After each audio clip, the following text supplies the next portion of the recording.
Nós agora vamos discutir esta questão de uma nova ordem mundial. Como nós vimos em Apocalipse capítulo 17, os reis do mundo dão o seu poder à besta. No livro Chaves deste Sangue, Malachi Martin nos conta que o maior gigante geopolítico da nossa época é o Papa. Ele diz, em sua viagem à Polônia, pouco mais de 8 meses depois de sua eleição, ele assinalou a abertura do jogo final do milênio.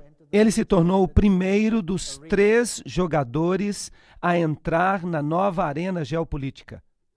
Ele diz que o Papa João Paulo entraria na área do jogo final do milênio como algo mais do que um gigante geopolítico de nossa época. Ele era e continua a ser o servo sereno e confidente do grande plano. E essa é a linguagem secreta da maçonaria. Aqui está o Papa João Paulo II com a comissão trilateral. E aqui está o Papa João Paulo II com B'nai B'rith, o maçom dos judeus.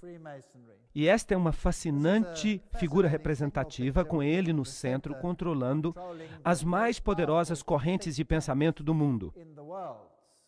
Porque é isso que este símbolo nos diz. Nós vimos em Apocalipse 17 algumas figuras dos poderes do mundo entregando-se ao papado. Lech Walesa, sendo honrado por seu trabalho como anfitrião do povo. O encontro entre Bush e Gorbachev em Malta, George Bush o chamou assim, um portal para um novo milênio de liberdade. E isso foi saudado como a construção de um novo mundo. É uma grande ideia, uma nova ordem mundial, na qual diferentes nações se aproximarão por uma causa em comum. Somente os Estados Unidos têm o posicionamento moral e os meios financeiros para sustentá-la. Então querem criar esta nova ordem mundial. Apocalipse 13 disse que a besta que sai da terra seria o poder que realizaria isso. Bush confirma isso para nós. Em 1990, o Nobel da Paz foi para Gorbachev porque ele perdeu o seu país. E ele se tornou o homem da década. E os velhos símbolos, que são os símbolos da maçonaria, do Império da Alemanha Oriental, foram removidos. Os emblemas comunistas desapareceram. O Jornal de Pretória, de 20 de agosto de 1999, relata o encontro de 63 países sobre o neoliberalismo. Fidel Castro dá um sinal maçônico. Aqui está ele com o Papa. Todos esses assim chamados países que são contra o estabelecimento são contra apenas no sentido em que eles estão jogando o jogo do hegelianismo. Tese, antítese. Mas por trás dos bastidores, todos pertencem ao mesmo clube. Vamos tentar provar isso. Fidel foi significantemente influenciado pelo jesuíta Armando Lorente e também por Alberto de Castro.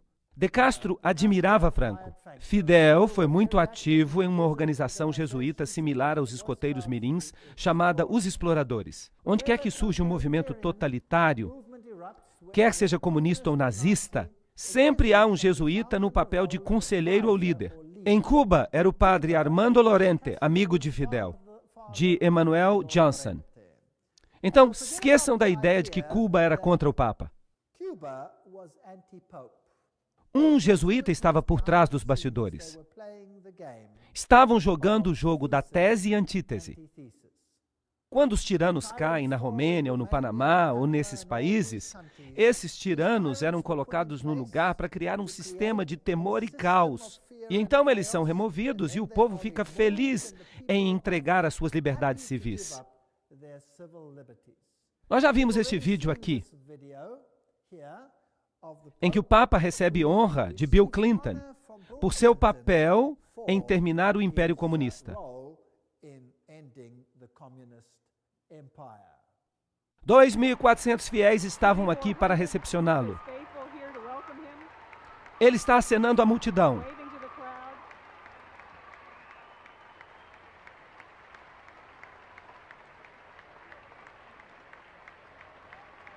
O arcebispo Regal está junto com o Papa.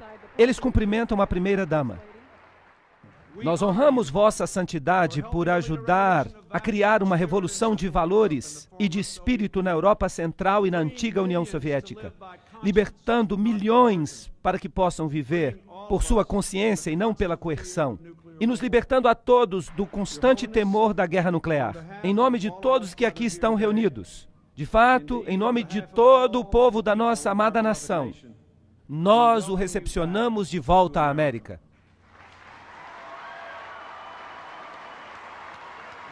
Senhores e senhoras, Sua Santidade o Papa João Paulo II e o vice-presidente dos Estados Unidos e o arcebispo.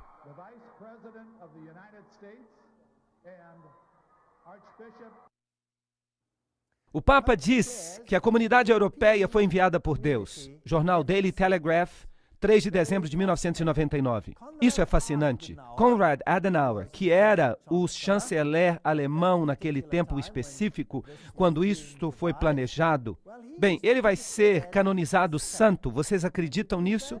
Ele vai ser canonizado como santo por seu trabalho. E o Papa declara que a comunidade europeia foi enviada por Deus, por causa dos princípios católicos romanos. Todos eles serão chamados de santos. Agora, para conseguir realizar a União Europeia, eles usaram Maastricht. Maastricht é uma pequena cidade num país protestante, na Holanda. E o simbolismo usado foi interessante. 12 estrelas. Elas representam também as 12 estrelas que você vê no livro do Apocalipse. Só que eles as aplicam a Maria e não à mulher de branco. É também fascinante que a União Europeia publicou um pôster que foi colocado em toda a Europa. Ali vemos a Torre de Babel em construção. Conseguem enxergar? Isso foi colocado em toda a Europa. E as estrelas estavam de cabeça para baixo, representando o bode de Mendes, isto é, o satanismo. Esta é a nova Torre de Babel. E os altos políticos franceses disseram: nós estamos construindo uma nova Babel. E eles enfatizaram isso com este pôster. E disseram: desta vez ela será bem-sucedida. O novo parlamento da Comunidade Europeia foi construído exatamente como a Torre de Babel. De fato, ele tem uma placa do lado de dentro, ou um pôster, que diz precisamente isto. E há todos esses andaimes aqui para indicar que ela está em construção. Isso é muito arrogante. Esta é a nova carteira de identidade da Europa. E se você a virar de cabeça para baixo, o que você vê? Você vê o bode de Mendes. Eles modificaram um pouco os chifres para dar um outro simbolismo. O simbolismo do assento da terra. Mas as expressões faciais internas do bode são muito visíveis, discerníveis. E o significado disso aqui eu prefiro não dizer.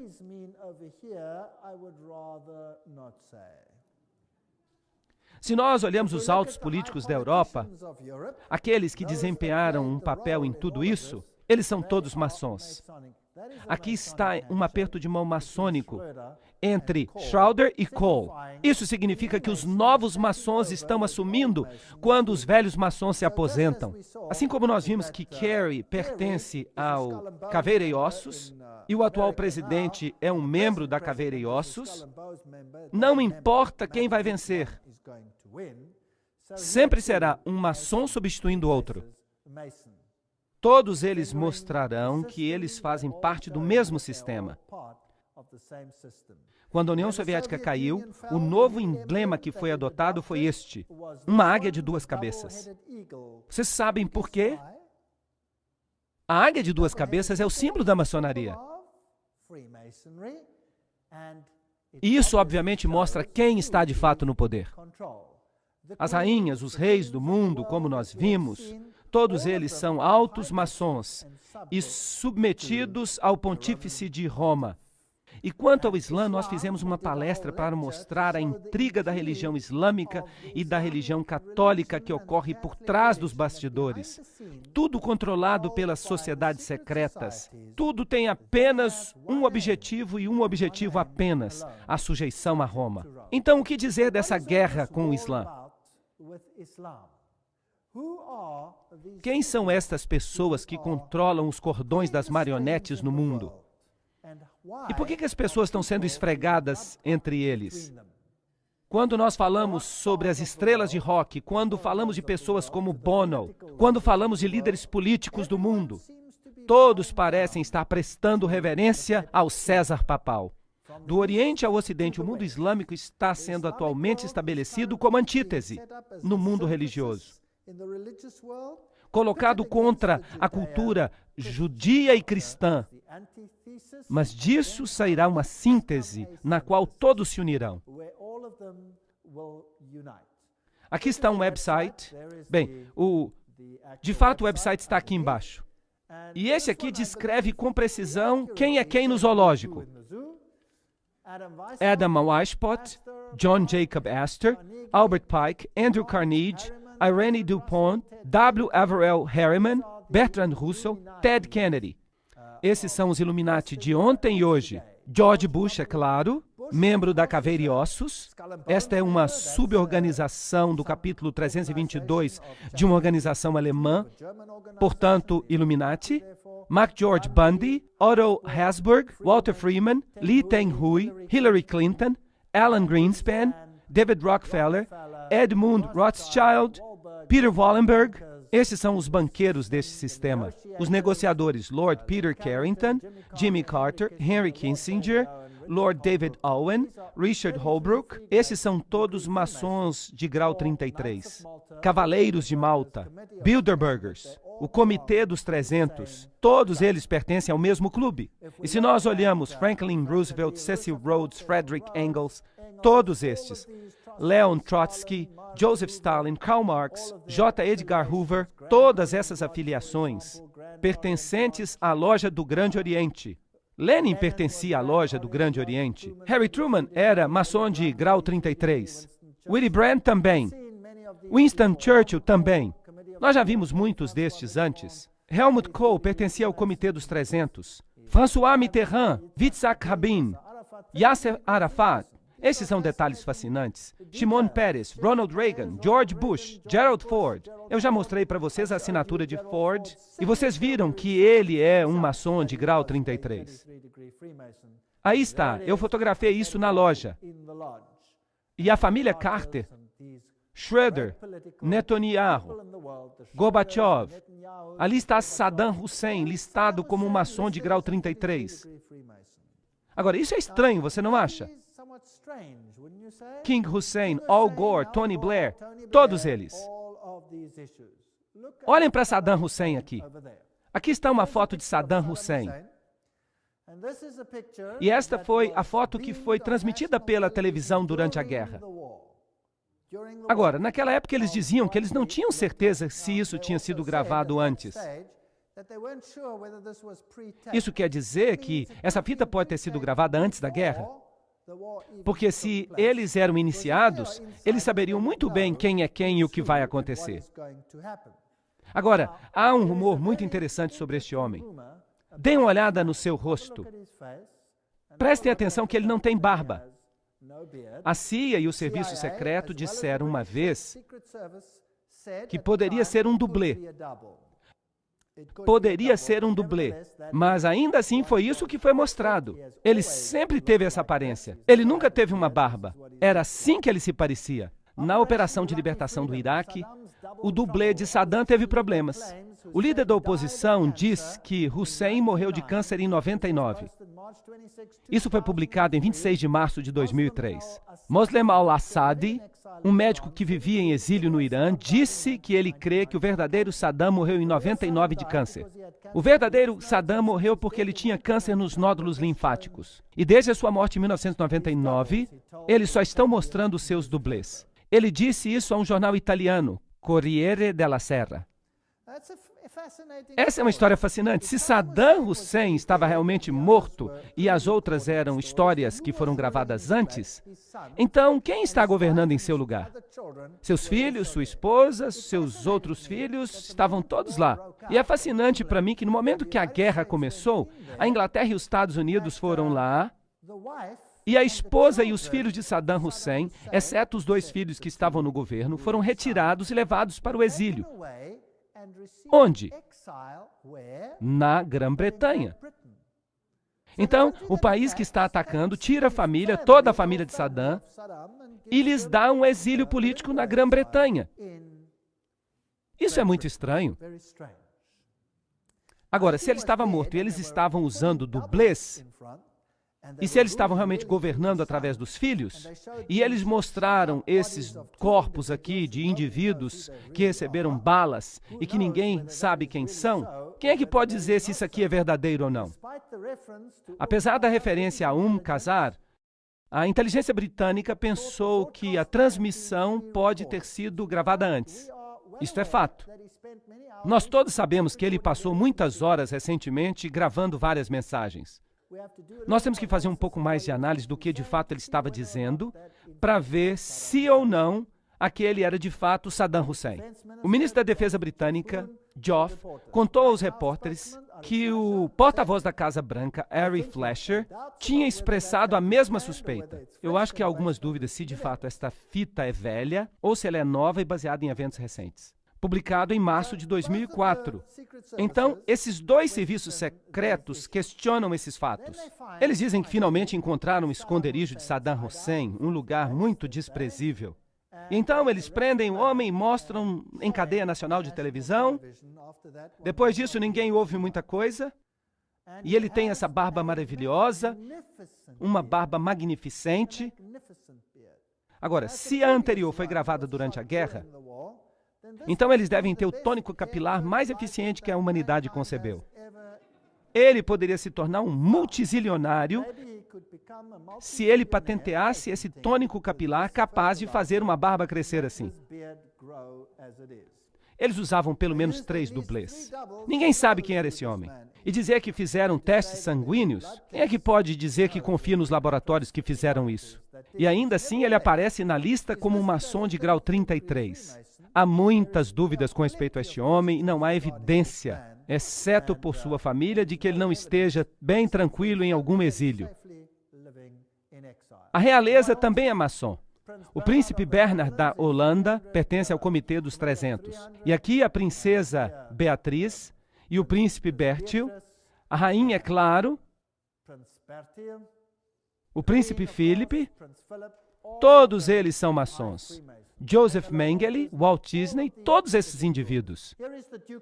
Aqui está o Duque de Kent dando um aperto de mão maçônico debaixo do escudo maçônico. Atualmente, ele é um grão-mestre. Então, ele é o maçom mais elevado do momento. Porque o rei não pode ser. Um príncipe tampouco pode ser um grão-mestre. E ele, atualmente, é o grão-mestre. Então, aqui está o maior adorador de Lúcifer no país no momento. Os líderes políticos também são maçons. Bill Clinton, todos esses, nós já falamos deles. Nós não temos que falar disso de novo. Jesse Helm, Goldwater, Al Gore, todos eles.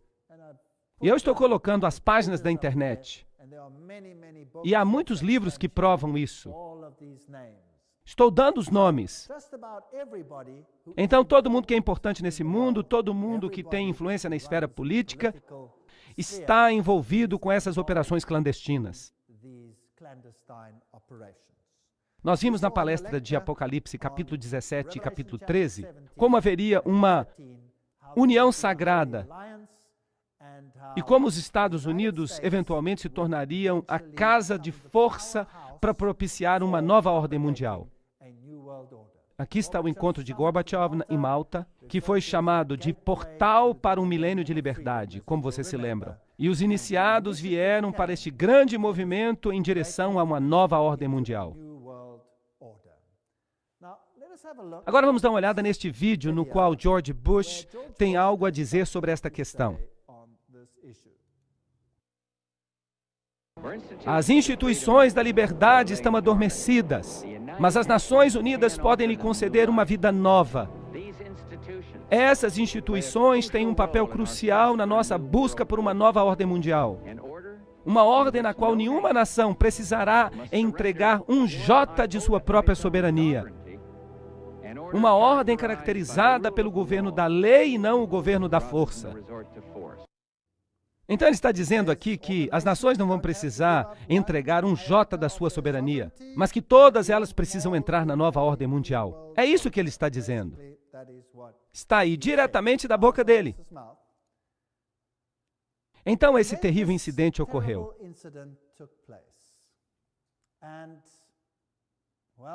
E houve muitas mortes. Um incidente muito estranho.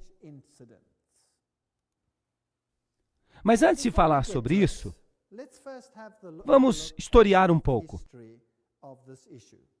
Os Estados Unidos estavam com um problema, porque eles queriam introduzir leis antiterroristas. Mas não havia nenhum terrorismo de verdade nos Estados Unidos. Então, de repente, um edifício em Oklahoma, em 19 de abril de 1995, foi destruído por explosões. E eles descobriram um homem, Timothy McVeigh, que trabalhava sozinho, dizem eles. Ele derrubou esse edifício ao estacionar uma van cheia de explosivos do lado de fora. E ele destruiu o edifício completamente. Esse é o relatório oficial. Lá dentro havia mulheres e jovens e crianças. Se alguma coisa pode ganhar a simpatia do povo, bem, são estas pessoas. Vamos dar uma olhada no que aconteceu aqui.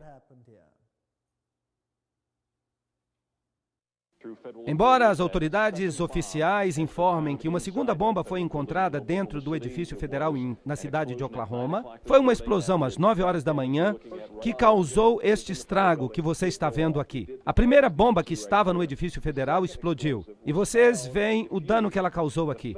A segunda bomba foi encontrada e desarmada. E a terceira bomba foi encontrada e eles estão desarmando a bomba neste exato momento enquanto nós falamos. E eu entendo que tanto a segunda quanto a terceira bombas, se vocês conseguem imaginar isso, era maior do que a primeira bomba. Então vocês ouviram em cadeia nacional que havia uma segunda bomba. E a primeira bomba causou o dano que vocês veem aqui. Eles encontraram um terceiro dispositivo explosivo dentro do edifício. Mas o que diz o relatório oficial? Que havia uma van do lado de fora com explosivos. Bem, eu não estava lá. Então eu não vou me colocar como juiz do que de fato aconteceu. Não, eu estou meramente dizendo o que o repórter disse, o que o noticiário disse. E por isso nós fazemos perguntas, mas cabe a vocês a decisão. Timothy McVeigh aparentemente trabalhava sozinho, assim como no caso Kennedy. Ele explodiu todo o lugar. Mas testemunhas oculares dizem que viram dois indivíduos e que viram este caminhão no dia anterior e que eles tinham um número. Mas quando esse edifício explodiu, não havia nenhuma cratera no lugar onde este caminhão deveria ter explodido. Agora, se um caminhão explode do lado de fora do edifício, é necessário que haja uma cratera, e o edifício deve implodir. Mas o edifício não implodiu, ele explodiu. Isso tem que ter sido feito por um dispositivo colocado do lado de dentro. Agora, para encerrar o caso e para dizer que foi um caminhão, as pessoas disseram, bem, certamente se foi um caminhão, então deve haver algumas partes do caminhão que sobraram.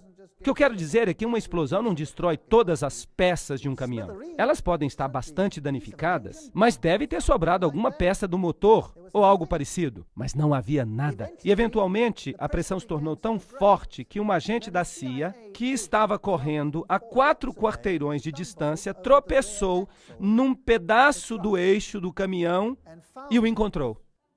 Mas o problema é, como dizer que essa parte do eixo fazia parte do caminhão? E agora eles descobriram um número de registro. E, por sorte, o número estava no eixo traseiro. Agora, em nenhuma parte do mundo inteiro, os números de registro dos automóveis ficam no eixo traseiro. Então, esta é uma questão estranha.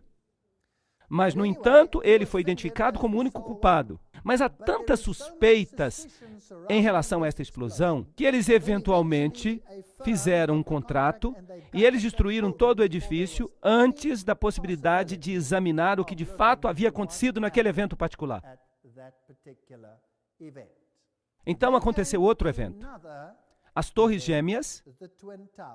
Mas o que aconteceu depois do primeiro evento? Depois da bomba em Oklahoma, os Estados Unidos conseguiram aprovar legislação antiterrorista em 5 dias. E aquela legislação antiterrorista deu poderes ao presidente dos Estados Unidos para suspender a Constituição. mas não concedeu a ele poderes para poder entrar em qualquer país do mundo que ele quisesse. Para isso, ele precisava de uma legislação sobre guerra.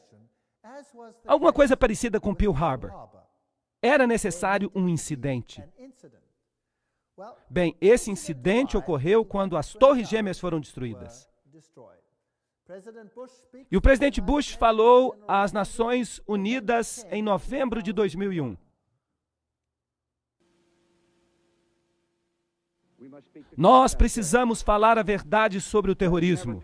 Nós não vamos tolerar histórias fantásticas de conspiração com respeito aos ataques de 11 de setembro. Mentiras maliciosas que tentam tirar a culpa dos terroristas, tirar a culpa dos culpados.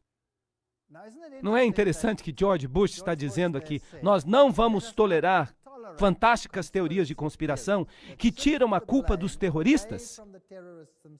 Por quê? Porque muitas pessoas já não estavam acreditando que o relato daqueles incidentes era preciso. Vamos examinar a primeira colisão. Foi aqui que o primeiro avião se chocou. Tim, sua vida vai mudar, mas mais importante, a vida do seu filho vai mudar. Para sempre. A América nunca mais será a mesma depois de 11 de setembro. Nós estávamos nos preparando para esse tipo de evento já fazia uma década. Nós temos orientações presidenciais de um projeto chamado Defesa da Pátria.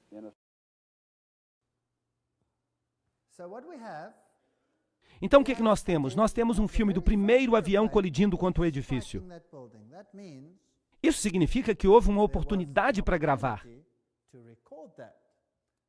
E logo depois aconteceu o seguinte. Mesmo que os líderes do Talibã neguem qualquer participação nisto, um jornalista árabe que mora em Londres disse hoje à Associated Press que os seguidores de Osama Bin Laden advertiram faz 3 semanas que eles iam realizar algum tipo de ataque. O chefe de segurança do Departamento de Bombeiros da cidade de Nova York me disse que ele recebeu a palavra que havia a possibilidade de um outro dispositivo. Escutem isso, um dispositivo secundário. Há a possibilidade de outra bomba. Ele tentou tirar esses homens rapidamente, mas ele disse que houve outra explosão. Havia dispositivos que foram instalados no edifício. Depois de 45 minutos de gravação, houve uma explosão. Foi lá em cima onde havia fogo. E naquele momento todo o edifício ficou em chamas e todos correram. Eu estava a 5 quarteirões de distância quando eu ouvi as explosões. 3 barulhos. E eu me voltei para ver o edifício do qual acabávamos de sair. E ele se inclinou para o lado e caiu. Tudo começou de repente, como se fossem tiros. Bang, bang, bang, bang. E de repente, 3 grandes explosões. As testemunhas disseram que ouviram dispositivos secundários. Bang, bang, bang, bang. Uma série de explosões, então esses edifícios caíram. Os peritos em demolição dizem que é exatamente isso que acontece numa demolição planejada. Vejam que quando o avião se choca, há uma grande bola de fogo. Essa bola de fogo é causada por todo o combustível que é queimado do avião. Então não sobra mais nada para explodir? Sendo assim, o que foi responsável pelas explosões secundárias? Se nós observarmos o cenário, você observará ali as Torres Gêmeas e há edifícios ao redor. E esses edifícios foram muito pouco danificados. Eles não foram danificados seriamente. E há uma rua e um outro edifício ali chamado edifício número 7. E aquele edifício caiu algum tempo depois, embora nada o tivesse acertado. Mas ninguém nunca disse nada sobre isso. O que será que fez com que o edifício número 7 implodisse? Vamos assistir.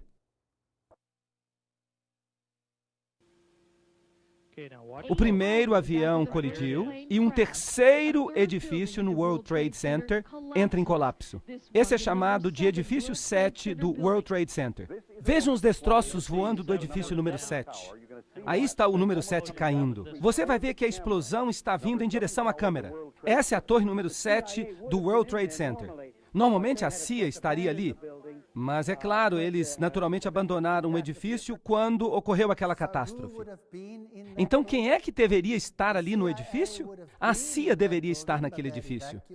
Mas eles tinham evacuado o edifício. E 8 horas depois, o edifício cai numa implosão que parece planejada.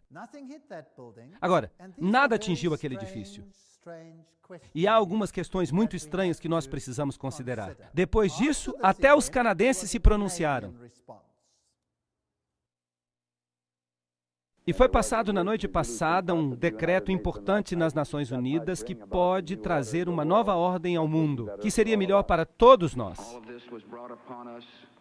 Tudo isso aconteceu em um dia apenas. Mas a noite desceu sobre um mundo diferente. Um mundo no qual a própria liberdade está sob ataque. Vejam que a resposta canadense foi que o incidente poderia causar uma nova ordem no mundo e que isso foi decidido nas Nações Unidas após uma reunião. Gary Hart, o que você tem a dizer sobre isso? Há uma chance que o presidente dos Estados Unidos use esse desastre para realizar o que o seu pai, uma frase que o pai usou apenas uma única vez e que nunca mais foi usada, uma nova ordem mundial. Muito bem, isso é suficiente. Nós vimos os edifícios caírem, nós ouvimos que enquanto isso tudo estava acontecendo, o governo americano já tinha decidido quem eram os culpados. Um punhado de terroristas, eles mencionaram seus nomes, cerca de 25 ao total, e que toda a trama tinha sido resolvida antes do final dos eventos daquele dia. Que maravilhoso trabalho de detetive enquanto o evento ainda estava acontecendo. Agora eu quero repetir, eu não estava lá. Mas eu quero lhes dizer o que transpirou, o que as pessoas disseram sobre essas questões no mundo, o que foi publicado e o que de fato não pode ser disputado. E então, eu não vou fazer nenhum julgamento, porque eu não estava lá. Vocês façam julgamento com base nos fatos. Esta é a história. Eles disseram que os terroristas tinham origem árabe. E eles mencionam os nomes dos passageiros daqueles aviões da United Airlines. E que a mente brilhante por trás de tudo era um homem cujo nome era Atta. Dizem que foi ele que recebeu aula sobre como pilotar o avião. Quando eles liberaram os nomes, imediatamente houve uma resposta dos países árabes, porque 5 dos terroristas, dos supostos terroristas mencionados, estavam bem e vivos.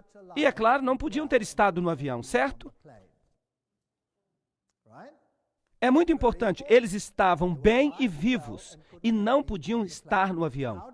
E como é que então eles sabiam que Atta era a mente brilhante? Bem, aconteceu de ele esquecer os seus documentos no táxi que o levou para o aeroporto. Foi por isso que eles conseguiram seus documentos. Agora, que terrorista deixaria os documentos para trás? Esta é uma questão. O próximo ponto, que é muito interessante, é que eles dizem que tem evidência de que ele era um homem porque ele escreveu um bilhete suicida. Isso é fato. E isso é o fato publicado. O que eu estou dizendo agora, e eu não estou inventando isso, há provas dessas coisas. Tudo isso é fato. Você decide o resto por si mesmo. Agora, ele escreveu um bilhete suicida. E esse bilhete suicida foi encontrado dentro de sua valise. E ele entregou a sua valise, como normalmente nós fazemos quando vamos para um avião. Agora, que pessoa escreveria um bilhete suicida que vai ser destruído num acidente de avião? Será que isso faz algum sentido? Então, o fato é que eles têm um bilhete suicida.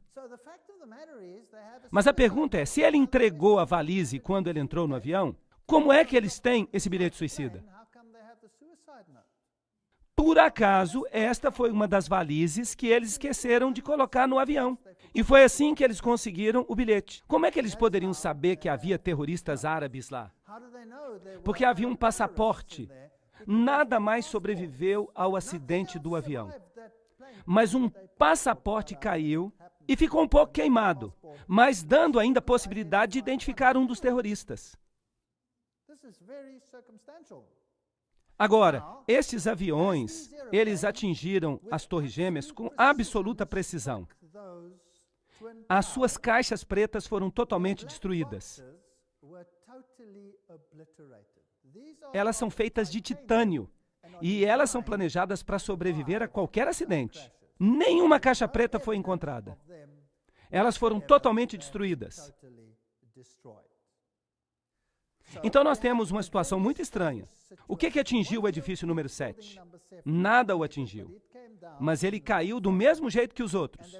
E há evidência de que havia dispositivos secundários nos edifícios, como vocês mesmos ouviram os comentaristas dizerem. E a infraestrutura dos aviões? Bem, havia algumas peças que foram encontradas. Então, é claro, houve uma situação de fato em que esses aviões atingiram aquele edifício particular. Porque você tem um monte de peças, de componentes de avião que sobreviveram. Com aquelas explosões tremendas, havia peças de avião por toda parte.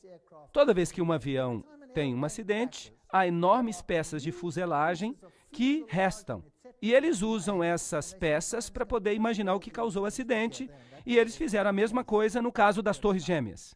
3 dias antes que esses edifícios caíssem, 3 dias antes, as ações das companhias aéreas tinham sido vendidas numa negociação como nunca tinha existido antes. E alguns bancos compraram essas ações. Isso poderia ser um indício de que alguma coisa estava prestes a acontecer. Então houve um caso muito interessante. Havia um homem num país, no Canadá, que estava na prisão. Eles o prenderam por causa de uma situação de jogo ilícito. E eles o prenderam e ele disse: "Me deixem sair. Eu estou clandestinamente trabalhando para a CIA. Eu sou um agente. Eu estava investigando lavagem de dinheiro. Mas eles não deixaram sair." Então ele deu os nomes dos seus contatos da CIA. Mas a CIA provavelmente ficou embaraçada pela situação e negou que ele trabalhasse para ela. E esse homem ficou muito zangado, porque ele sentiu que ele tinha recebido uma facada nas costas. Isso acontece muito nesse tipo de negócio. E então ele escreveu uma carta antes do ataque de 11 de setembro, e ele fez um esboço de alguns eventos que aconteceriam. E ele mencionou que aviões iam tentar colidir contra as Torres Gêmeas e o Pentágono. Mas ninguém acreditou nisso. Mas quando aconteceu, eles se lembraram. Aqui estava um agente da CIA que disse, antes de acontecer, o que ia acontecer. Isso pode ser um acaso, isso pode não ser um acaso. Vocês decidem. E este tal de Atta, que eles pensam que planejou tudo, tendo apenas feito um estágio em pilotagem, ele fez tudo com absoluta precisão. O que é uma história interessante. Recebendo fundos de $100 mil do Serviço Secreto Paquistão em sua conta bancária. E vocês sabem que esse serviço secreto é muito amigo dos Estados Unidos. E nós temos essa transferência de dinheiro. Mas a conspiração não termina aí. No artigo Das Bositz im Pentagon, Os Males que se Sentam no Pentágono, foi escrito por um homem, pelo cientista político Thierry Meyssan, da França. E ele tem algo muito interessante a dizer. Quem foi? O que aconteceu aqui? Como é possível ter todos os nomes dessas pessoas e não ter a evidência de que elas estavam a bordo? Eis a história. Eu vou contá-la para vocês com os passageiros, máquinas que voaram até as Torres Gêmeas. E então há esse outro caso fascinante do avião que ia na direção do Pentágono. E aqui estão as fotos que foram publicadas. As datas estavam estranhamente erradas. Elas dizem 12 de setembro. Mas aparentemente elas dizem isso porque elas foram liberadas no dia seguinte. Aqui você vê fumaça, não há detritos, nada. Aqui tem um pedaço faltando, não tem foto. Ali você tem o impacto de uma chama. Você tem uma bola de fogo ali. É isso. Se você olha então para a grama, isso foi tudo que foi achado. Não se achou nenhum pedaço do avião da United Airlines. Nenhuma peça. Nada. Nada. Aqui está o buraco que foi visto depois do evento, mas a maior parte desse buraco foi feita depois do evento. Então a pergunta é, por que não há peças de avião? E de novo, todas as caixas pretas desapareceram. Nenhuma caixa preta sobreviveu. E esse buraco é pequeno demais para um acidente do tamanho que eles dizem. Porque em nenhuma parte do mundo, nos acidentes de avião mais conhecidos, em nenhum caso houve um acidente em que nem um pedaço do avião tenha restado. E o que é mais interessante nesta situação?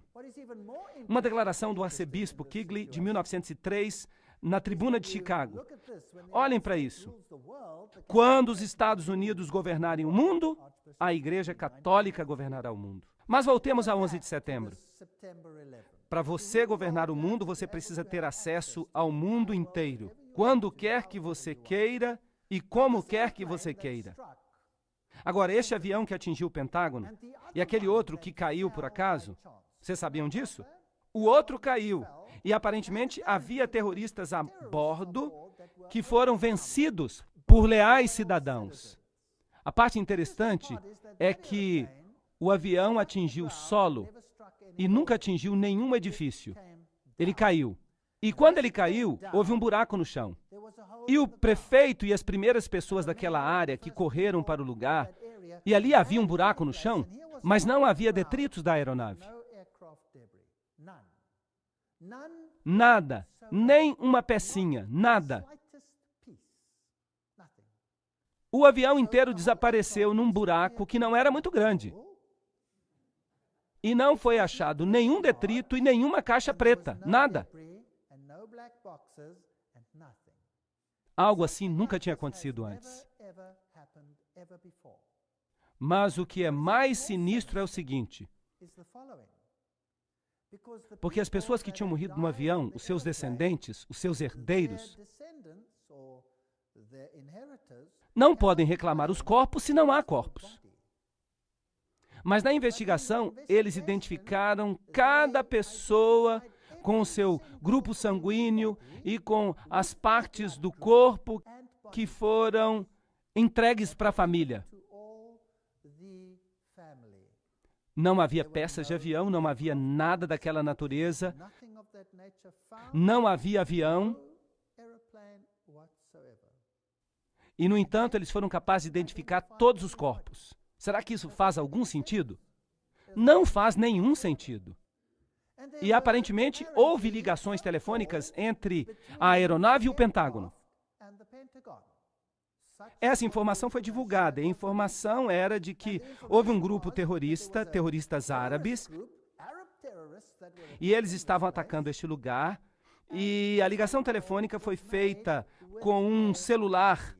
Mas, é claro, vocês sabem que se você faz uma ligação de um celular, então você recebe a conta pela ligação do celular. E ninguém nunca conseguiu encontrar os registros dessa ligação.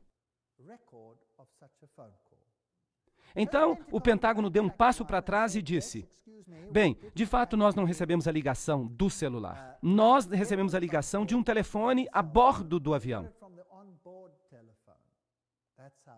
E, de novo, eles fizeram uma investigação. Se você faz uma ligação de dentro do avião, então você tem que passar o seu cartão de crédito e há um registro de uma transação de cartão de crédito daquela ligação. Mas não foi encontrado nenhum registro. Então, o Pentágono deu um passo para trás e disse: sim, é verdade, mas foi feita uma ligação a chamar. É por isso que não há nenhuma informação no cartão de crédito, porque o indivíduo não usou o cartão de crédito. Mas a verdade é que ninguém consegue fazer uma ligação a cobrar de um avião. E aí a história acabou. Então aqui estão 4 aeronaves. Nenhuma peça foi encontrada, exceto aquelas das Torres Gêmeas. Há buracos no chão, mas não tem nenhuma aeronave lá. Todas as partes dos corpos, com análise de DNA, Isso é interessante, muito interessante. Eles tinham planejado antes, na Baía dos Porcos, uma operação assim, aparentemente. Essa é a história. Eles estavam ensaiando uma forma de enganar as pessoas com uma operação de avião, em que um avião decolaria, pousaria, as pessoas sairiam, e então outro avião controlado por rádio decolaria e criaria a situação que eles quisessem sem qualquer pessoa a bordo. Isso já tinha sido feito antes nos Estados Unidos. Então pergunte-se a si mesmo, como é possível que todas as evidências circunstanciais apontem para o fato de que não havia ninguém naqueles aviões? Ninguém. E aí as pessoas ficaram com medo do antrax e, eventualmente, quando um alto político sugeriu que o antrax estava vindo de um laboratório dentro dos Estados Unidos, de repente houve silêncio absoluto. Então não vamos continuar falando de 11 de setembro e dizer foi este ou aquele partido. A verdade é que a situação foi uma situação muito estranha.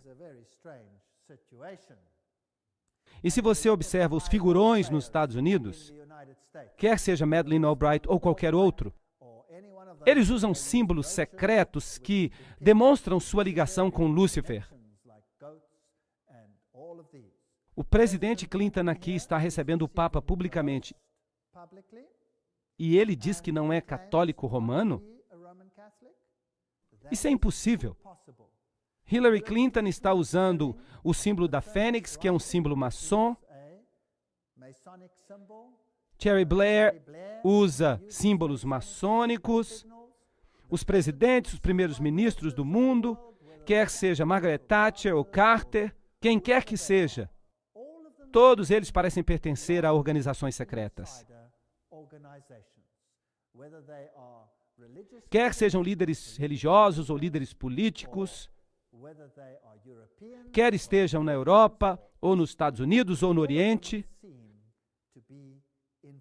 todos parecem estar envolvidos.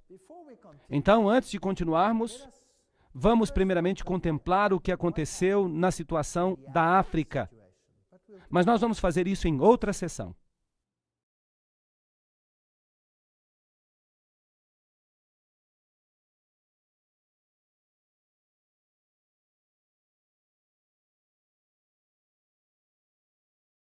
Se nós olharmos para a África e para Roma, isso vai nos dar uma ideia do que a nova ordem mundial é.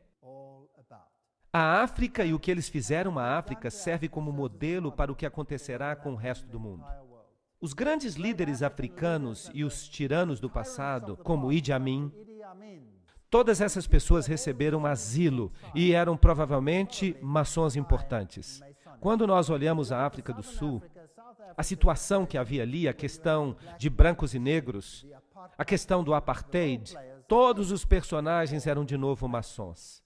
Este aqui é o presidente e ele está dando um sinal maçônico. Ele era maçom. Se nós olharmos Nelson Mandela, ele era maçom. Então nós percebemos que, de novo, os dois lados pertenciam a uma sociedade secreta.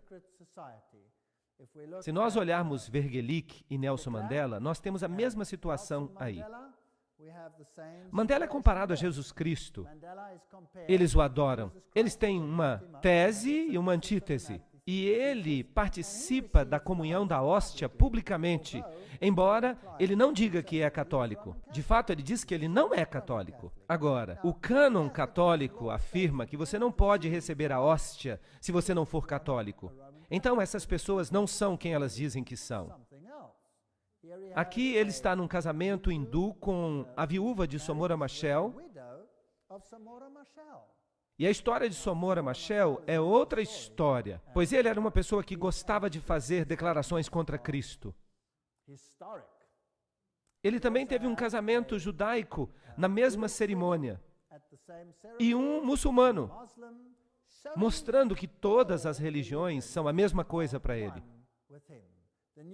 O novo perfil político é totalmente maçônico. E em 1992, já se sabia que Mugabe, de Zimbábue, ia tomar as fazendas das pessoas que moravam lá. Isso foi antes que ele começasse a fazer isso.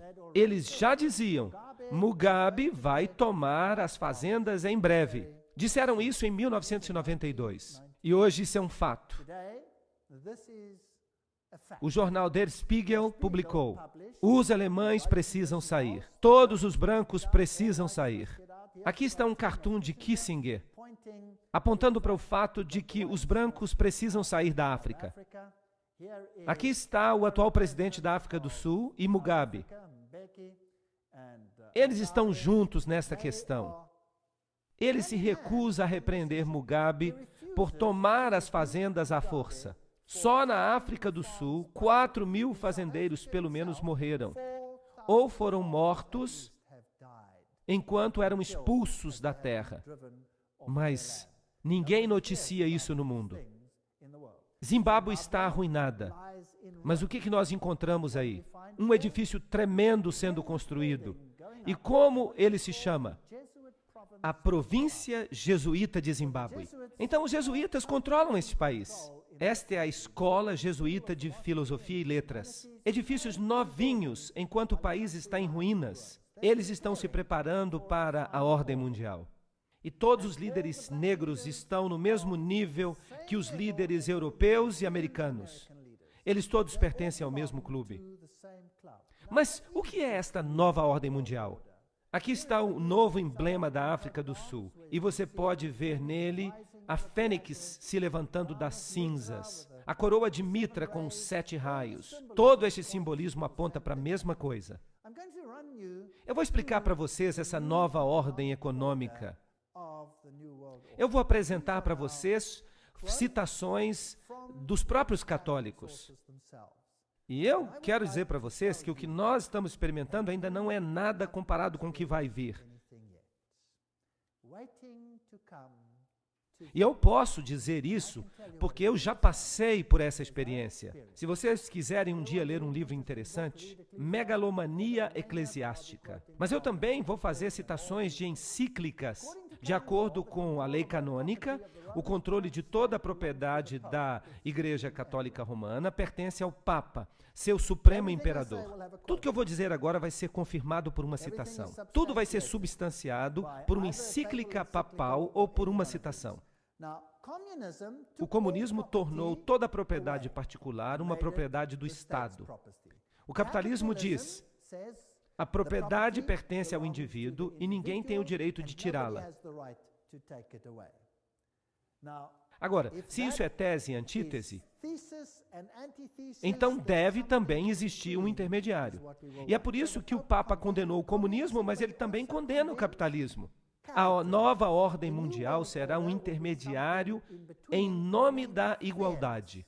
Então vamos dar uma olhada nessa questão do pensamento econômico da Igreja Católica Romana, a propriedade privada. Tomás de Aquino não escreveu nenhum tratado sobre economia, mas seu pensamento, baseado no de Aristóteles, é a base para a compreensão do pensamento econômico da Igreja Católica Romana. Toda vez eu vou fazer uma citação. Agora, nesta citação, o que Tomás de Aquino está dizendo? O pensamento econômico da Igreja Católica, como desenvolvido pelos papas em suas encíclicas e pelos concílios da Igreja Católica, contribuiu para as seguintes coisas. Número 1, para o feudalismo e para o socialismo das guildas na Europa durante a Idade Média. Número 2, para o fascismo na Itália, Espanha e Portugal. Para o nazismo na Alemanha no século XX, para o intervencionismo e o Estado redistributivo do Ocidente, incluindo os Estados Unidos no século XX. E número 5, a teologia da libertação na América Latina e na África no século XX. Tomás de Aquino disse: a posse comum de todos os bens é uma lei natural. Ele escreveu, disse que a posse de todos os bens em comum e da liberdade universal são uma lei natural porque a distinção entre bens e a escravidão não são coisas da natureza, mas invenções da razão humana para o benefício da vida humana. Agora, o que isso tudo significa? Simplesmente quer dizer que a propriedade é para o uso comum. Você pode possuí-la, mas é para uso comum. A comunhão de bens, escreveu ele, pertence à lei natural. Não que a lei natural dite que todas as coisas devem ser possuídas em comunhão e que nada possa ser uma propriedade individual. É possível que possuamos bens, sim, Mas porque a divisão dos bens não se dá de acordo com a lei natural, mas é, em vez disso, oriunda do acordo humano, o que pertence à lei positiva. Eles falam tanta abobrinha, mas é interessante. Continuem prestando atenção. Então, a posse de bens não é contrária à lei natural, mas uma adição a ela inventada pela razão humana. Vamos continuar. Tomás escreveu: portanto, tudo que um povo tiver em excesso é devido pela lei natural ao propósito de socorrer os pobres. Agora nós estamos chegando lá. Você pode ter bens, qualquer coisa que você queira, mas se você tiver mais bens do que você precisa, esses bens devem pertencer ao uso comum daqueles que não têm nada. Será que isso faz sentido? Agora, se você cria duas classes de indivíduos, os ricos e os pobres, e se há uma situação em que as duas classes, os ricos e os pobres, você pode viajar o mundo inteiro e você vai ver que há nações ricas e nações pobres. E você vai descobrir que todas as nações ricas são protestantes. Já notaram isso? Todas as nações ricas são protestantes. Agora, se você tivesse um plano de deserdá-las todas, para que você pudesse ser de novo governante de tudo, e para que elas tivessem que vir implorar aos seus pés por qualquer coisa, vejamos então como isso se desdobra para o propósito de socorrer os pobres. Porque os bens são para uso comum pela lei natural. Então, não é pecado se os pobres tiram os bens dos seus vizinhos. Tomás escreveu: em casos de necessidade, todas as coisas se tornam propriedade comum. Então, não há pecado em tomar a propriedade do outro, porque a necessidade a torna como pertencente a todos. Claro que há um aspecto da partilha. Se eu vejo que o meu próximo está em dificuldade, como bom cristão, eu devo ajudá-lo, certo? Sim, mas agora nós estamos falando de uma lei. Então, se o meu vizinho tem uma necessidade, e quem determina a necessidade? Ele mesmo determina a necessidade. Eu tenho necessidade, eu tenho necessidade. Eu tenho necessidade de uma televisão, e eu não tenho televisão. E você tem dinheiro, e você pode comprar outra televisão se você quiser. Ele pode roubar a televisão sem ser um pecador, certo? De acordo com Tomás, sim. E se você tiver um carro e ele não tiver um? Ele pode pegar o seu carro sem cometer pecado, de acordo com Tomás de Aquino. Agora, é claro que ele escreveu isso há muito tempo. Talvez a mesma coisa não aconteça hoje em dia. Bem, veremos. Não apenas não é pecado tomar a propriedade do outro, não é sequer crime, de acordo com Tomás de Aquino. É legal que um homem socorra a sua necessidade por meio da propriedade de outro homem que a toma, aberta ou secretamente. Isso não é, tecnicamente falando, roubo ou furto. Não é roubo, tecnicamente falando, tomar secretamente e usar a propriedade de outra pessoa no caso de extrema necessidade. Porque aquilo que se toma para preservar a própria vida se torna um bem particular em razão disso. E no caso de um homem em necessidade, o seu vizinho pode tomar a propriedade de outro homem para socorrer a quem está em necessidade. Artigo 7º. Isso está ficando interessante? Agora, vocês sabiam que se eu deixar a minha propriedade desocupada na África do Sul e alguém se mudar, eu não posso expulsá-lo? Ele entrou porque tinha necessidade. Essa é a lei. E vocês acham que isto é apenas uma lei da África do Sul? Não, esta é uma lei britânica também. Esta é uma lei que está presente em virtualmente todos os países agora. Agora, ela ainda não está sendo implementada porque a situação ainda não exige que ela seja implementada em todos os lugares. Mas uma vez que as fronteiras forem abertas e milhões de pessoas pobres começarem a entrar, bem, então haverá grande necessidade. Então, o que é que está acontecendo com a necessidade do outro lado do oceano? Bem, na África do Sul, uma pessoa sai para o feriado e volta e a casa está ocupada. E não podem expulsar esses invasores. Mas porque a propriedade está no nome da pessoa, a pessoa ainda tem que continuar a pagar as contas, mas a necessidade fez com que aquele bem se tornasse um bem comum. E por isso, as pessoas se mudaram para lá. Será que essa é toda a situação? Bem, é ainda pior. A doutrina católica romana da propriedade privada tem ecos no slogan comunista do século XIX. Pedimos a cada um que está de acordo com sua habilidade e devemos dar a cada um de acordo com a sua necessidade. Vocês estão vendo que isso é uma doutrina católica? Os direitos humanos se tornam mais importantes do que os direitos à propriedade. E este era o credo da grande sociedade de Lyndon Johnson. Nós vamos tirar de quem tem e vamos dar para quem não tem, quem precisa. Foi Lyndon Johnson que disse isso. E onde é que ele morava? Isso também aparece na literatura do fascismo, do nazismo, da teologia da libertação, no intervencionismo e no socialismo. O destino universal dos bens. Esta é a expressão de João Paulo II em sua encíclica de 1987, intitulada A Preocupação Social. É necessário declarar uma vez mais o princípio característico da doutrina social cristã.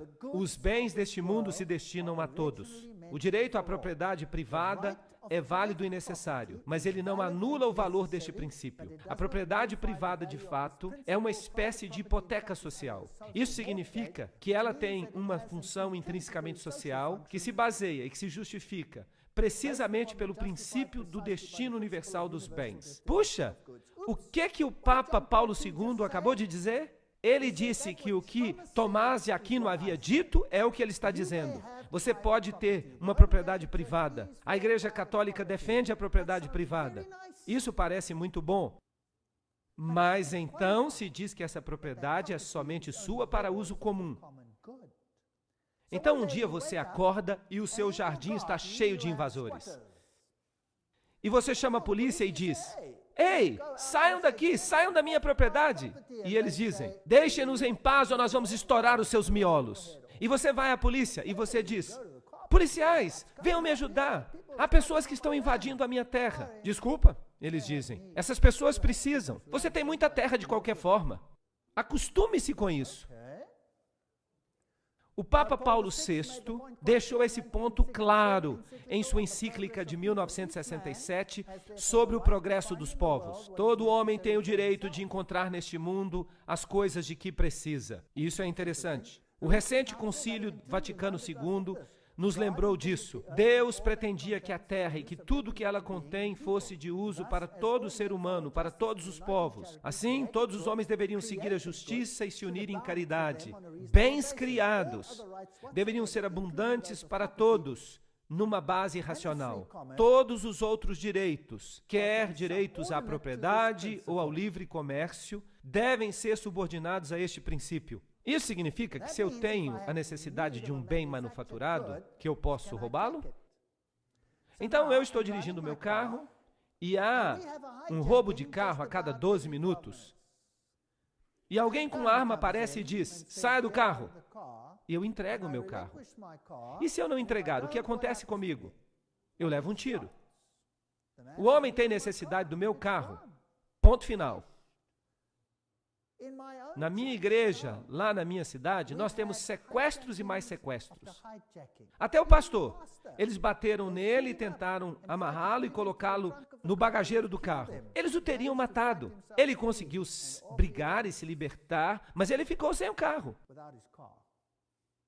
E vocês acham que alguém está tentando encontrar os carros que foram roubados? Acham um aqui e outro lá. Vocês acham que alguém se importa quando os fazendeiros estão sendo mortos e expulsos de suas terras? Alguém faz alguma coisa aqui e acolá apenas para enganar o povo, mas basicamente nada se faz. E as mãos da polícia estão amarradas. E a lei diz isso, não há nada que se possa fazer. Outro dia, 2 ciclistas estavam passeando quando 5 homens armados apareceram e pediram a bicicleta. Eles pegaram a bicicleta. Mas os ciclistas estavam armados, porque está se tornando cada vez mais como o Velho Oeste. E eles se defenderam. Eles atiraram em um e fugiram. E vocês sabem o que aconteceu? Os 2 ciclistas estão na cadeia. Sim. Eles foram condenados porque feriram uma pessoa desnecessariamente. Eles podiam ter dado as bicicletas para eles. Isso teria resolvido o problema. Vocês percebem que a lei está de cabeça para baixo? Na bula Alegria e Esperança, a Constituição do Vaticano II, que João Paulo II citou, explica isso em detalhes. Se alguém está em extrema necessidade, ele tem o direito de buscar o que ele precisa das riquezas dos outros. Agora, quem define a necessidade?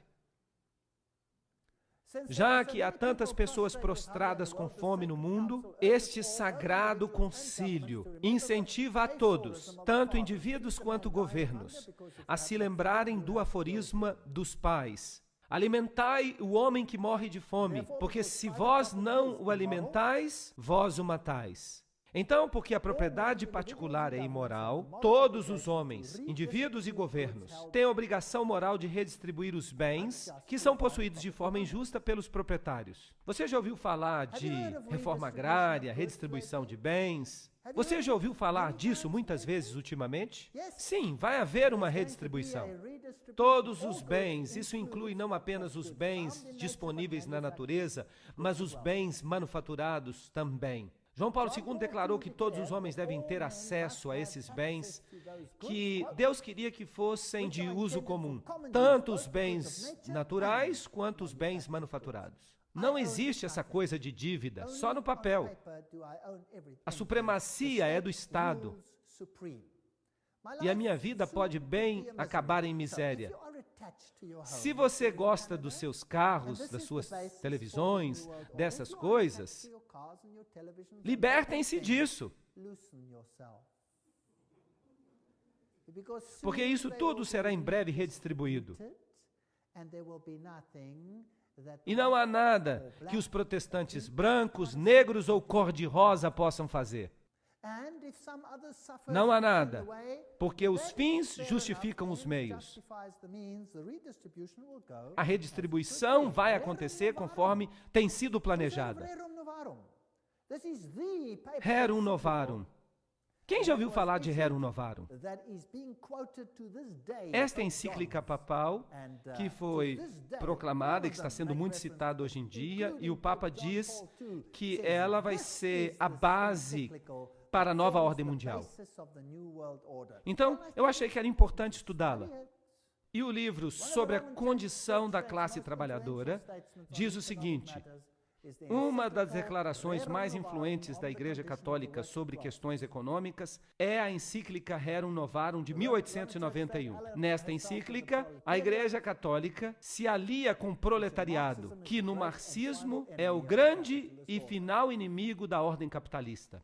E Pio XI, na revista 40º Ano de 1931, página 4, diz: a Rerum Novarum foi estabelecida como regras inerrantes para toda a humanidade para a solução adequada do problema difícil que é a solidariedade humana, o problema chamado questão social. Agora vejamos. A mais notável evidência deste ensinamento e ação social que a Igreja estabeleceu através dos séculos é, muito distintamente, a encíclica Rerum Novarum, que foi promulgada há 70 anos. As normas e recomendações contidas nela eram tão importantes que sua memória nunca mais cairá em esquecimento. João 23, no livro Mãe e Mestra, de 1961, página 78. Aqui é o Papa que está falando. O Papa Pio nos disse que a encíclica Rerum Novarum foi importante para acabar com o capitalismo laissez-faire do século XX, ao iniciar a era da interferência eficaz do governo.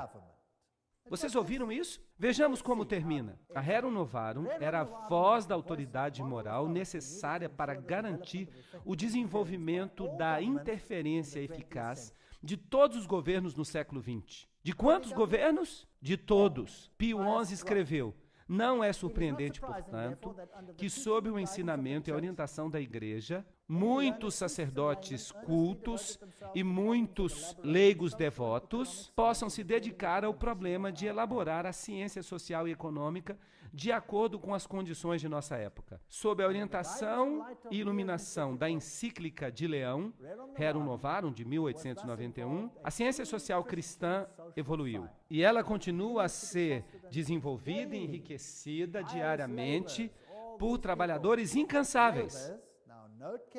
Esses trabalhadores são homens escolhidos e que podem ser chamados de auxiliares da igreja.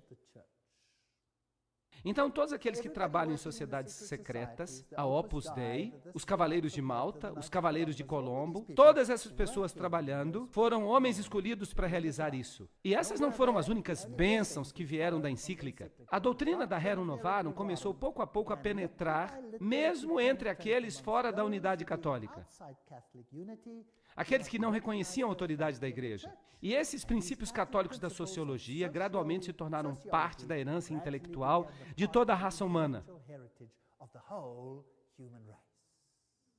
Para onde nós estamos indo? Eu gostaria de saber. E assim, nós nos alegramos que as verdades católicas proclamadas tão vigorosamente pelo nosso ilustre predecessor, Leão XIII, são proclamadas e defendidas não meramente nos livros católicos e em suas revistas, mas também nas assembleias legislativas e nos tribunais de justiça.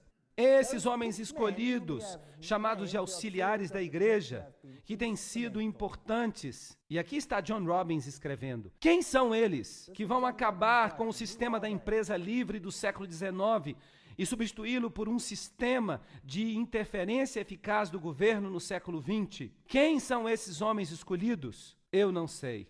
Sob o fascismo, os proprietários de terras vão conservar os títulos às suas propriedades, mas o uso de sua propriedade é, como Leão XIII escreveu, comum. O fascismo é uma forma de socialismo que retém as formas e os instrumentos do capitalismo, mas não a sua substância. Isso é um resumo do que é o fascismo. Quando nós falamos da reforma das instituições, o Estado vem logo à mente. Não como se o bem universal fosse esperado dessa atividade. Então, o que é que o Estado vai fazer com tudo isso? A experiência com a liberdade econômica, escreveu Pio XI, deve terminar. E a vida econômica deve, de novo, ser sujeita ao planejamento e ao governo. Quem quer controlar a sua vida econômica? O governo.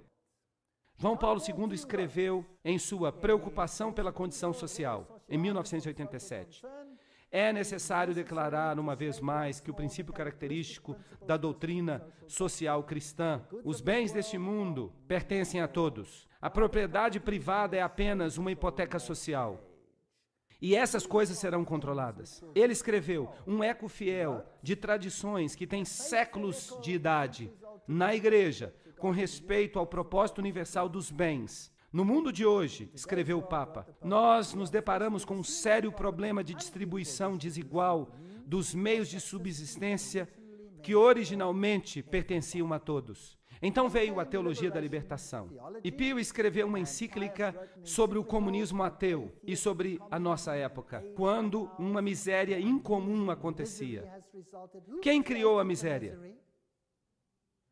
Eles criaram a miséria para que eles pudessem oferecer uma solução para ela. Assim, na África, eles priorizaram alguns e massacraram as massas. Então, eles se viram e eles criam a situação que eles querem. Eles criam o comunismo. Então, eles criam o caos. E do caos, eles criam uma ordem social que eles querem. Assim, o segundo reinado do terror recebeu o apoio do Papa. O padre Camilo Torres, que levou um tiro em 1966, declarou: o católico que não é revolucionário vive em pecado mortal. O Papa João Paulo II escreveu em 1968, a Igreja não hesitará em se defender sem temor. A Igreja não hesitará em defender destemidamente a causa justa e nobre dos direitos humanos. Ela apoiará as reformas corajosas que levam a uma melhor distribuição dos bens, incluindo os bens terrenos como educação, saúde, moradia e assim por diante. E agora nós chegamos aos direitos humanos. O que nós lemos a respeito da Revolução Francesa? Qual será o padrão do mundo? Os direitos humanos. Você tem um direito à propriedade.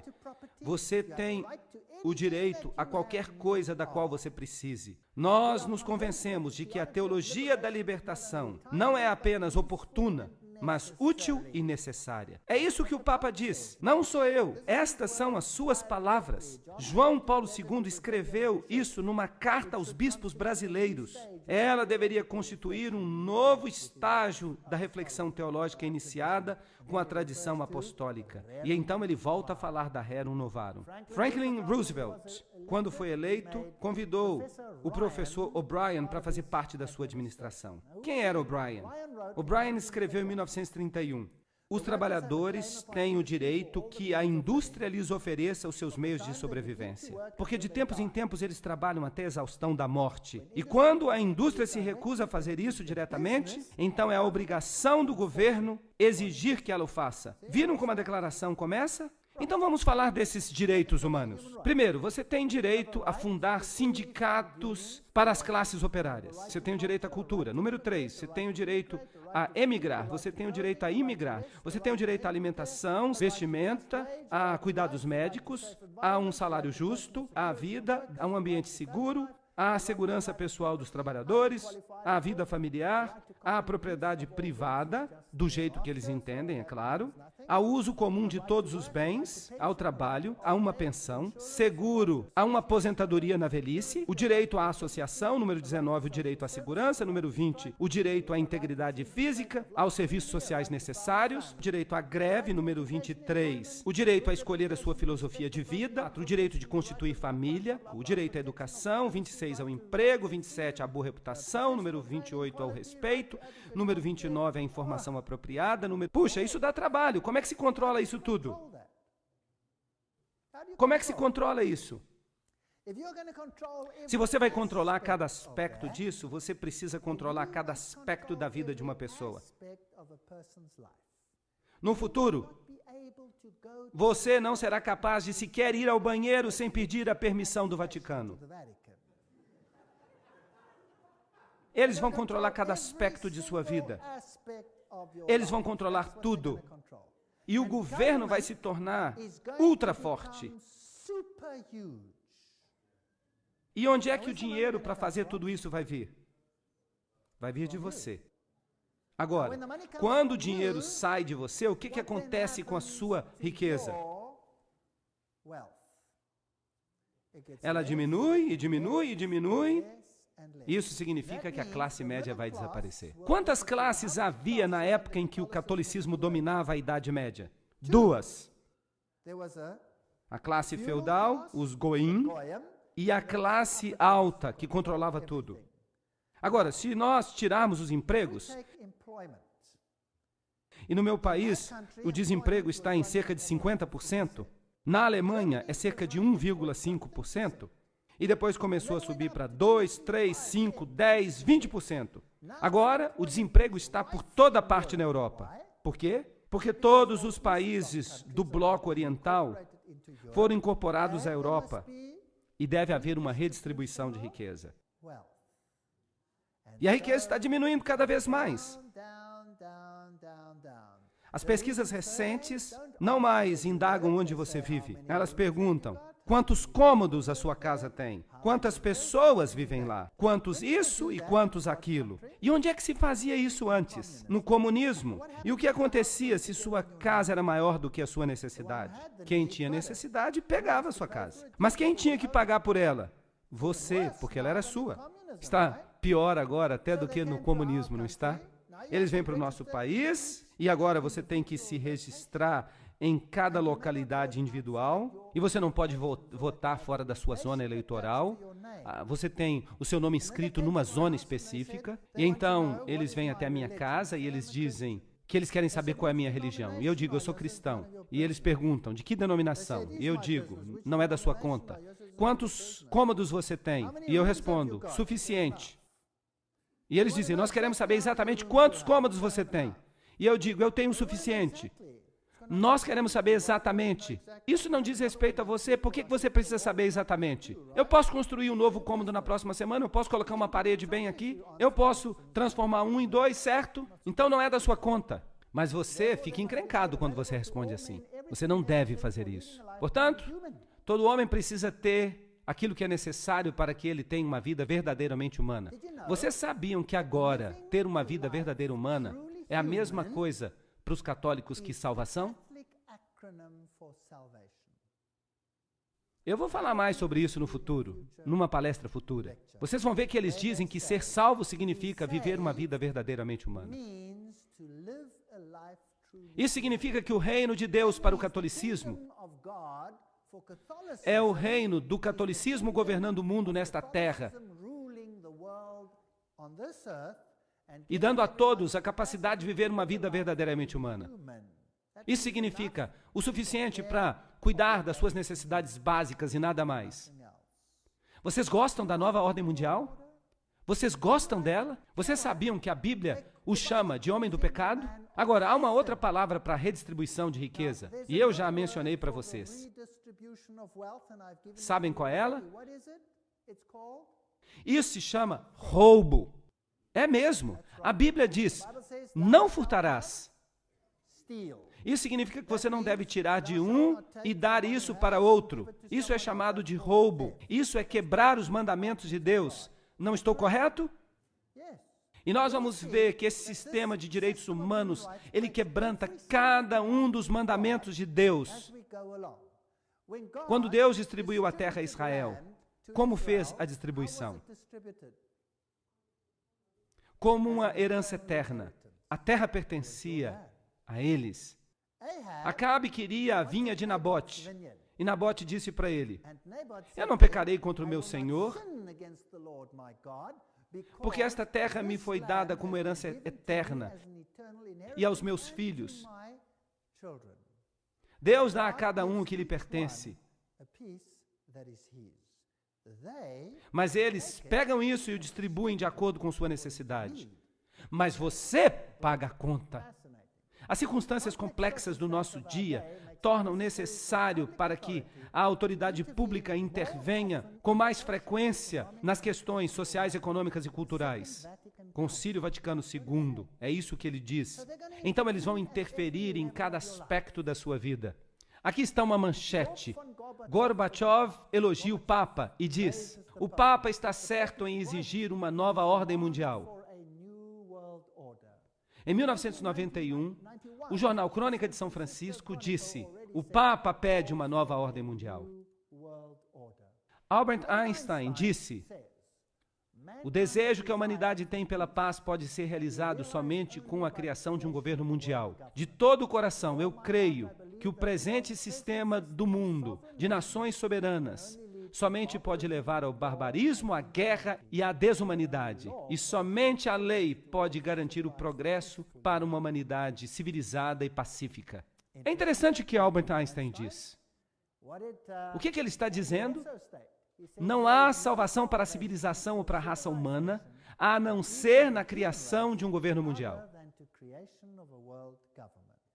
Foi Albert Einstein que disse isso. E vejam o que um antigo secretário-geral das Nações Unidas disse. Ele disse, aqueles que defendem uma federação mundial exibem diante de nós a visão de uma humanidade unificada, que vive em paz, sob uma ordem mundial justa. E o coração de seu programa, uma lei mundial, é realista e passível de ser alcançada. O que Mortimer Adler diz? A paz mundial é impossível sem um governo mundial. Winston Churchill também é um grande nome. Vejam que eu não estou pegando citações de autores desconhecidos. A criação de uma ordem mundial autoritativa é o objetivo máximo que nós devemos alcançar. Charles de Gaulle diz, ou as nações se unem em um governo mundial, ou elas vão perecer. Como é que se faz isso? E que tal criar tanto conflito que todos concordem em entregar a sua soberania? Sabiam disso? Na África do Sul eu dou essas palestras para o público. As pessoas ficam desesperadas. Elas estão sendo roubadas, expulsas de suas terras. Elas estão sendo assassinadas. As nossas casas parecem prisões. Nós não podemos dormir sem trancar tudo. No meu próprio quarteirão, temos assassinato após assassinato. E assaltos, latrocínios, e nada parece acontecer. A polícia não se importa. Eles nem vão lá. porque há tanta bagunça por toda parte que eles não conseguem lidar com ela. Então, quem se importa com seus probleminhas, que você acabou de perder alguma coisa? Peça à companhia de seguro. Eles não se importam com a nossa dor. Eles entram, pegam os documentos na casa, queimam tudo, você não tem mais registro da sua vida, tudo fica perdido. Eles vendem os móveis que eles não querem, ficam com os outros para si mesmos e dizem: vai embora, estamos na época da redistribuição. Você podia ter terra antes, agora é minha terra. E é assim que vai ser. Esta é a nova ordem mundial. Bem-vindos à nova ordem mundial. Bertrand Russell afirma: a única possibilidade agora é de um governo mundial, ou então a morte. O Manifesto Humanista 2 apela a que nós construamos uma comunidade mundial. Robert Miller, antigo assistente do secretário-geral das Nações Unidas, disse: devemos agir tão rapidamente quanto possível em direção a um governo mundial, uma religião mundial e um líder mundial. E eu fico imaginando quem vai ser esse líder. Eu estou citando gente importante que eu estou colocando na tela. Não se trata de especuladores. Às vezes me chamam de especulador, mas vejam que os verdadeiros especuladores são essa gente. E este homem aqui? Nós vimos como paz e unidade foram alcançadas. Foi uma grande sensação. Foi uma sensação de ânimo, de paz, de unidade, de amor, de paz e amor e unidade. Unidade, unidade, sim. Líder do coro. Todas as nações virão e adorarão diante de ti, Senhor, e adorarão a ti, Senhor.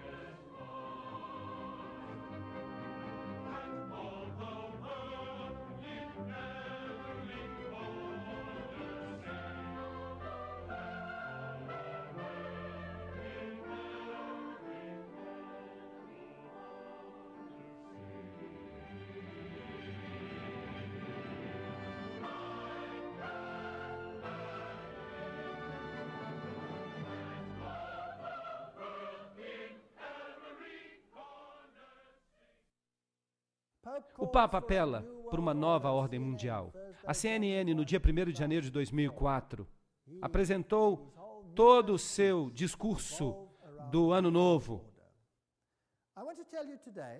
E eu quero dizer a vocês que a nova ordem mundial tem a intenção não apenas de unir as nações que Deus separou. Esse é um aspecto. Mas erradicar o protestantismo da face da terra. E particularmente aquela forma de protestantismo que se recusa a obedecer o César papal. Essa forma de protestantismo deve desaparecer. E nós veremos que, sob as circunstâncias que serão criadas, essas condições estão agora começando a ficar em seu devido lugar. Tudo está pronto. Eu vou mostrar isso na tela para vocês. Não percam as minhas próximas palestras, porque nós vamos entrar em um território proibido. Eu vou colocar citações na tela, e vocês verão que os nossos filhos vão ter problemas. Eu não acho que o problema é Islã. E eu não acho que o problema é o islamismo. É outra coisa. Não percam os próximos episódios. Mas antes de terminar hoje, eu gostaria de lembrar a vocês que Jesus disse: e se eu sei, e se compreendo de todo o meu coração, e de todo o meu entendimento, que Satanás, porque o dragão lhe deu autoridade e grande poder, está fazendo o seu reino aqui na terra. Então, em vez de me tornar desiludido, assustado, histérico, eu sei que o tempo vai ser curto, não é? Eu sei que o Senhor vai voltar em breve. Então, quanto a mim, eu me desapeguei das minhas propriedades. Se eu tivesse que chegar em casa na próxima semana e visse a minha esposa num cômodo e todo o restante da casa ocupado, então eu diria, isso vai ser destruído de qualquer forma, quem se importa? Tudo vai ser destruído quando o Senhor voltar por seu brilho na sua vinda. Então por que não deixar que eles tomem agora? E eu vou dizer para eles, divirtam-se enquanto vocês podem. Eu vou me mudar para outro lugar. Eu não me importo em viver debaixo da ponte. Isso está bem para mim. Se eles pegarem os meus carros, isso também está bem. Eu compro outro, e se eu não tiver dinheiro, eu vou andar a pé. Quem se importa? Eu não me importo. Mas as pessoas que estão perdendo essas coisas se tornam desesperadas. E o que elas fazem? Elas cometem suicídio. Aos milhares, pessoas estão cometendo suicídio. Mas se elas entenderem esta mensagem, se elas compreenderem o que vai acontecer, vocês acham que elas cometeriam suicídio? Não! Elas teriam esperança, elas diriam, uau, então nós estamos fazendo parte dessa luta que está sendo travada. As pessoas estão tendo esperança e elas estão entregando a sua vida a Jesus Cristo e elas estão dizendo, Senhor, salva-me, não apenas dos meus pecados, mas salva-me deste mundo. Eu anseio pelo teu reino. Vocês sabem qual é a política de governo no reino de Deus? Eu já lhes contei, todos no reino de Deus terão uma moradia. Na cidade construída por quem? Por Deus mesmo. E ela tem o seu nome. Vocês sabiam disso? Você tem uma moradia na cidade. Mas na nova ordem mundial, o que acontece? Deus diz, eles não mais construirão casas para que outros habitem nelas. Então, o que você vai fazer?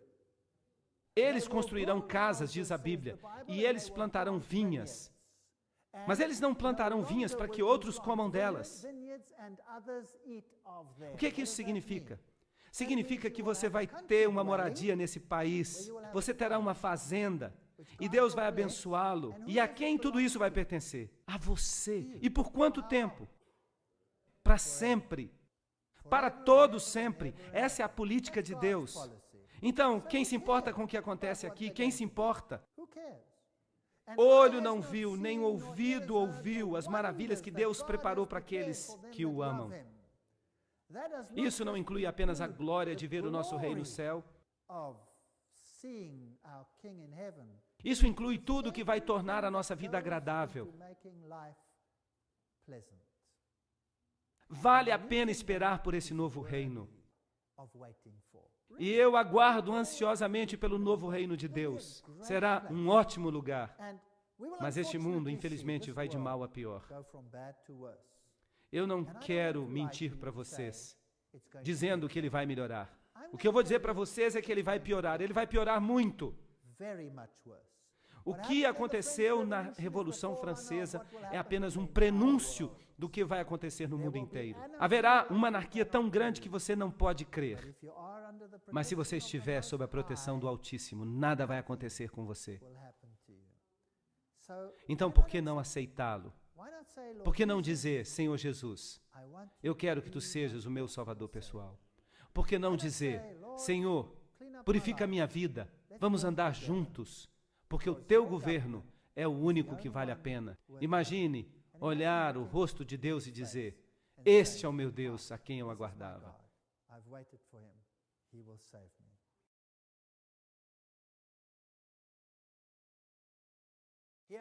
Os heróis do voo 93. A versão oficial é que este avião se dirigia, vamos dizer, por exemplo, para a Casa Branca ou para o Capitólio. Mas que alguns heróis a bordo conseguiram dominar o piloto e então o avião caiu no solo, matando todos os seus ocupantes. Essa é uma história interessante. Por falar nisso, todos os 4 aviões envolvidos não tiveram a sua caixa preta recuperada. Sem caixa preta. Elas foram planejadas para suportar esse tipo de acidente, mas nenhuma sobrou. Mas o que aconteceu de fato em Shanksville? Mas nós não temos isso em inglês. Está em alemão. Então nós colocamos as legendas para que você possa ler em inglês enquanto nós avançamos. E vocês vão poder ver o que aconteceu. Aqui as pessoas vêm e agora elas entrevistam o prefeito de Shanksville, que foi o primeiro a chegar à cena. Então nós temos aqui o que estava presente quando eles chegaram. E vocês vão ver uma coisa muito interessante. Ernest Toll, O prefeito da comunidade vizinha de Shanksville se lembra.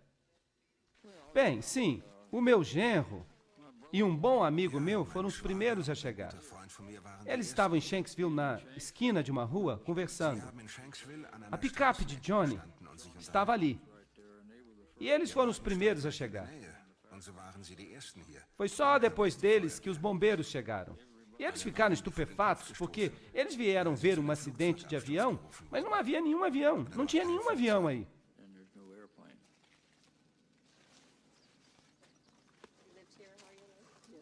Kein Flugzeug.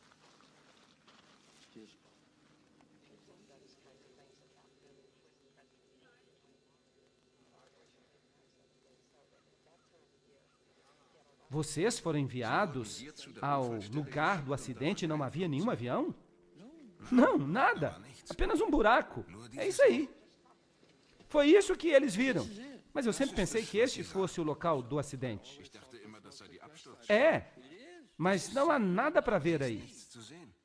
O avião se desintegrou completamente. Puf! No minuto que ele atingiu o solo, ele desintegrou completamente. Detritos do avião? Nada. Eu não identifiquei nada. Esta fotógrafa orgulhosamente apresenta o seu trabalho no mesmo local onde ela estava. Uma nuvem em forma de cogumelo, que também foi vista por outras testemunhas oculares. Foi isso que nós vimos. Parecia uma nuvem de cogumelo. Afeganistão. Depois de um impacto da bomba, o mesmo tipo de nuvem em forma de cogumelo e fumaça é formado que nós vimos em Shanksville. Será que foi uma bomba ou um foguete? Essa é uma história interessante. Aqui você tem uma entrevista com as testemunhas oculares que chegaram até o local do acidente, mas não havia nenhum avião. Havia um buraco no chão, e no buraco, nada. Nem avião, nem detrito de avião, nada. Apenas um buraco no chão, um buraco no qual o Boeing desapareceu, totalmente se dissolvendo, sem nada para mostrar. É interessante. Mas eles recuperaram todos os corpos que estavam a bordo, mas não havia nenhum avião. Agora, isso é esquisito. Você tem que admitir que isso é esquisito. E aqui está a foto da nuvem que se formou. Esta é a foto que foi tirada quando a explosão de fato aconteceu. Esta foi a nuvem que se formou. E ela se parece com a nuvem que se formou após uma bomba no Afeganistão. Então perguntamos, será que pode ter sido uma bomba e não um avião? Onde está o avião? Nós não sabemos, ele sumiu. Nunca na história do mundo um avião desapareceu dessa forma. Vocês se lembram quando o ônibus espacial explodiu? Foi um desastre terrível, foi quase como uma explosão nuclear. No entanto, eles reconstruíram praticamente todo o ônibus espacial a partir dos detritos que eles recuperaram. Não é verdade? E aqui nada, nada. Não há avião. Desapareceu. Nada. Isso é muito estranho. Agora vamos dar uma olhada no que aconteceu no Pentágono. Entre as notícias que circulam está a notícia de que houve uma explosão no Pentágono. De acordo com isso, um avião voava em direção ao Pentágono. Vamos dar uma olhada no que foi mostrado na televisão em todo o país. Sem o impacto do avião, a façada entrou em colapso depois. Foi uma consequência imediata do impacto. O avião voou diretamente na parte renovada do Pentágono. Ele caiu nos 2 anéis um pouco mais à frente, deixando este buraco de 1,8 metros.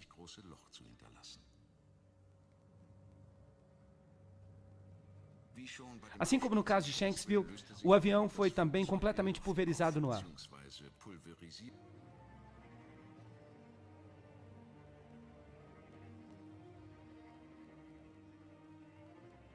Não há nenhuma evidência do avião do lado de dentro do edifício, tampouco.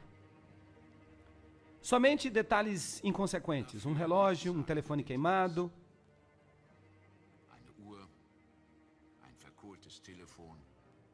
Salas cheias de fuligem, móveis.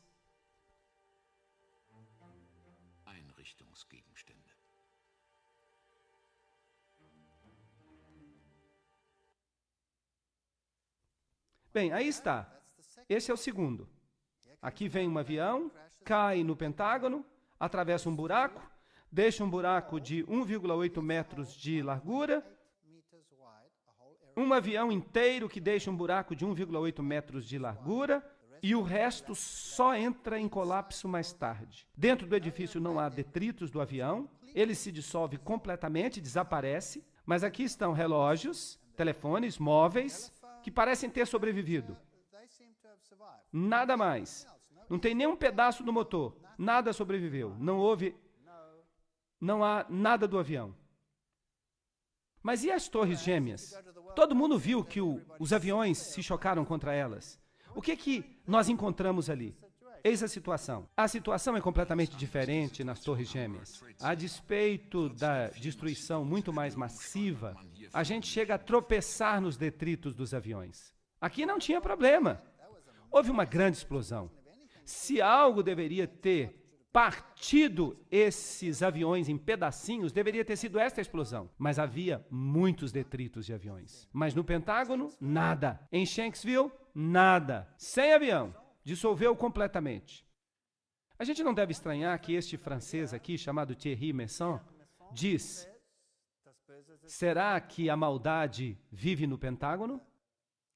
Este é o homem que concebeu parte desta teoria, perguntando: quem era? O que aconteceu aqui? Será que foi totalmente diferente do que as pessoas disseram? Estas são as cenas que foram divulgadas. Interessante que a data diz 12 de setembro. Eles dizem que é porque elas foram divulgadas no dia seguinte. Aqui está uma vista do avião quando ele ia se chocar. E então, de repente, um quadro escuro. Nada. Então temos uma chama. E o avião desaparece. Não há nada. Agora, quando um avião aterriza num campo aberto, tão baixo assim, e ele é atingido na sua parte inferior, então o trilho de aterrissagem desce automaticamente, devido à informação do altímetro. E isso causaria uma linha de destruição na grama que vocês não podem acreditar. Mas não há nada, só aquele buraco. E aqui está a nuvem com a chama